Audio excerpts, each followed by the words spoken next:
Sí, pues Nieves Algontín, directora de Escuela de Arquitectura UTEP. Perfecto.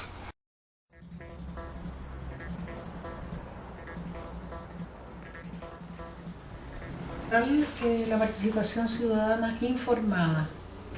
Me parece que la rigurosidad en la información que se comunique a quien participa es relevante, porque de esa manera podemos tener respuestas adecuadas a nuestros proyectos, o sea que en realidad nos sirvan como sustrato de proyectos. Si no son informadas, en realidad la gente responde otras cosas, como sucedió con el Molde Castro, por ejemplo, Claro. que la gente no responde directamente de cómo influencia la arquitectura o destroza un lugar o un proyecto de arquitectura. Ellos en realidad lo piensan como un programa, Claro. y no como una edificación. Nosotros respondemos con edificaciones que tienen programas, que contienen programas. Entonces, si no está informada adecuadamente la persona que participa, las respuestas no se dirigen al proyecto mismo. Claro. Además que, por ejemplo, los mecanismos de participación no siempre son, ¿cómo se llama?, representativos, ¿no? Y por ejemplo, dentro del ramo hemos visto que el voto en sí no es un mecanismo de participación activo, es más bien pasivo. Sí. Y es necesaria el agrupamiento o la participación ciudadana desde escalas barriales, aparte de la ya planteada como cívica, ¿no? Sí, sí, además que debiera ser bastante sincero el motivo de la consulta, porque hay que saber de qué modo se ponderan las respuestas que entregan las personas, cómo se ponderan en un proyecto, en un plan, en un programa, porque si no pasa a ser una anécdota. Claro. Y en ese sentido es que tiene que ser muy honesta la consulta. Perfecto.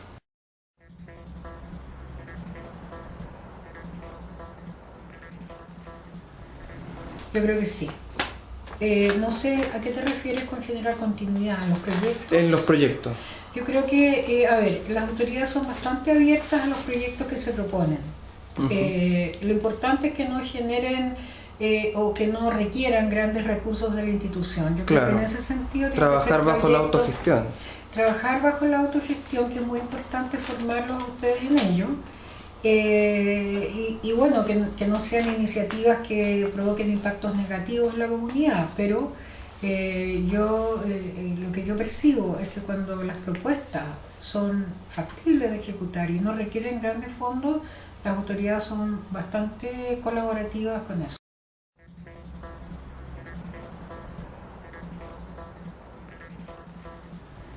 Parece que hay proyectos sumamente interesantes y que particularmente, por ejemplo, en lo que corresponde con la modificación de la malla curricular, es generar algún tipo de experimentación, de trabajo experimental, de trabajo práctico de los alumnos, que justamente es una gran necesidad que tenemos. Ahora, es evidente que no tenemos infraestructura. Quiero comentarte que nosotros en primer año hemos hecho trabajo con materiales directamente, con arcilla, con yeso. Claro. Y hoy día recibí un tirón de orejas porque los baños se taparon con la arcilla. Sí, algo. Claro, entonces efectivamente no tenemos la infraestructura ni la más general ni la más primaria, ya no solamente una infraestructura de especialidad, sino si nos pasa esto, ¿cómo podemos hacer una experimentación con materiales reales? Claro. Y desarrollamos toda la carrera en base a modelos de cartón. Sí, bueno, en todo caso la escuela siempre ha trabajado como con la escasez de recursos. Sí, pero hay lo importante es que la escasez de recursos no nos genere una escasez de pensamiento. Exacto.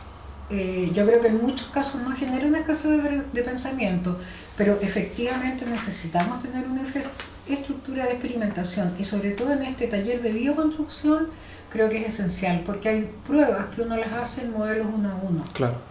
Que es lo que y respecto a la formación del arquitecto me parece que tenemos una carencia y que la vemos en los proyectos de título respecto a la materialidad de los proyectos. Y eso nos llevó a trabajar en primer año con materiales reales. que se entienda cuál es la capacidad expresiva y se entienda también cuál es la capacidad estructural del material, cuáles son los límites, porque nos encontramos en proyectos de título con grandes carencias en estructura, en concepciones de la estructura, o sea, en lo más elemental de la estructura nos encontramos con carencias y también nos encontramos con ninguna riqueza en búsqueda y expresión del material. Eso es una limitación que no deberíamos tenerlo nosotros como Universidad Tecnológica Metropolitana. Claro. Entonces, creo que hay una experimentación básica que tenemos que tener.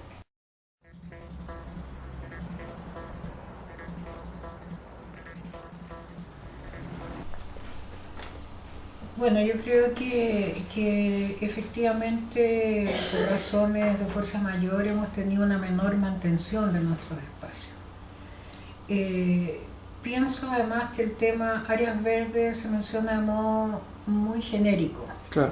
Que nosotros podemos tener un mejor entorno vegetal, pero dada la carencia de espacios que tenemos que optar un poco, porque francamente ya lo vimos en los alumnos del semestre pasado.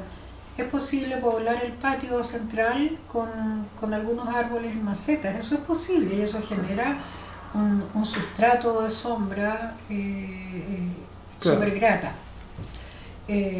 Pero el vegetal por el vegetal mismo, o sea, ¿cuál es el sentido de tener la vegetación? Si es el cobijo, si es mirar algo verde. Yo creo que eso es distinto, hay que entender que estamos en pleno centro de Santiago, claro. que tenemos parques en torno a nosotros y que no podemos optar a la casa con jardín, digamos, claro. o al patio con césped, no es la realidad nuestra. Sin embargo, lo tenemos aquí al frente un buen parque, o sea, esta zona está con bastante áreas verdes. Pero por ejemplo, no sé, dentro de nuestras iniciativas, por ejemplo, está la generación de muros verdes. ¿Usted lo ve viable?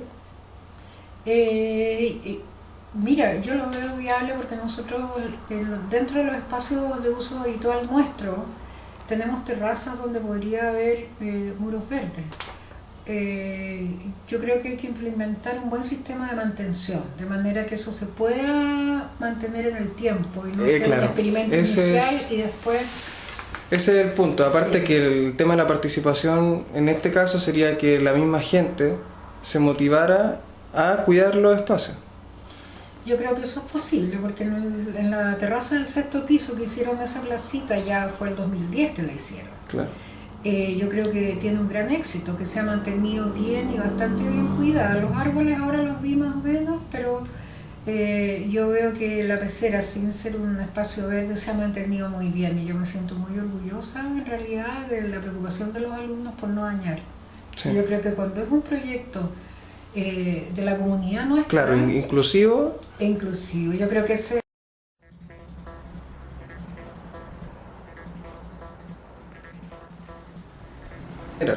Mira, yo el que veo tal vez más difícil de concretar es lo que tiene que ver con los cultivos urbanos, porque no tenemos el espacio. Es el único que yo diría tenemos, a lo mejor no es inmediato. Claro. Los demás los veo súper inmediatos de realizar. El de los cultivos habría que tener algunas estrategias para saber dónde y cómo, dónde es posible. Claro. Y tiene más plazo porque obviamente un cultivo tiene un periodo de entregar frutos. Entonces, claro. Como decía usted, a lo mejor sería bueno plantear el tema del cultivo desde la semilla, desde la gestación, claro. en maceta, para después ver un lugar físico donde poder ubicarlo. Claro, pero yo creo que es un tema posible, pero lo veo como que necesita un poquito más de inversión. A lo mejor yo siempre he pensado en las terrazas de la cubierta. Claro. Siempre he pensado que eso es un activo que tenemos, pero que no se usa, o sea, no se ha recuperado. Y pudiera ahí ser. Ahora, obviamente, habría que poner buenas barandas, habría que tener algún sistema. Significa un costo más o menos alto. Si no, yo creo que sí, porque habría que impermeabilizar. Eso no son losas, son estructuras de cubierta, no sé si en madera o en metalcón, pero no son losas. Ya, perfecto. Por lo tanto, requieren una inversión. Sobre todo en la 601, por ejemplo, ahí tenemos un buen espacio arriba.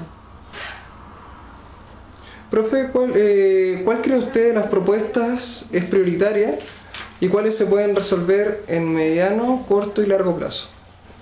A ver, prioritaria yo veo aquí la malla curricular, estamos trabajando para implementarla el próximo año. Entonces ahí sí sería súper interesante tener un contacto con estos dos grupos.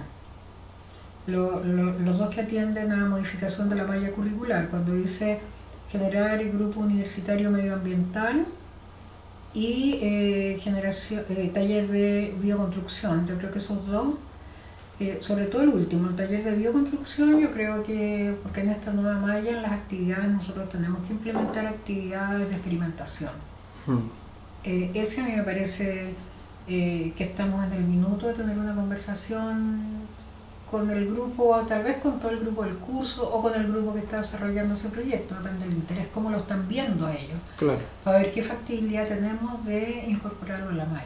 Perfecto.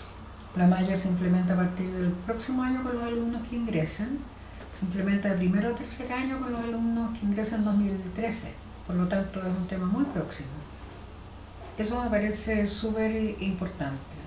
Los demás todos importantes e interesantes, pero creo que pueden iniciarse en cualquier momento.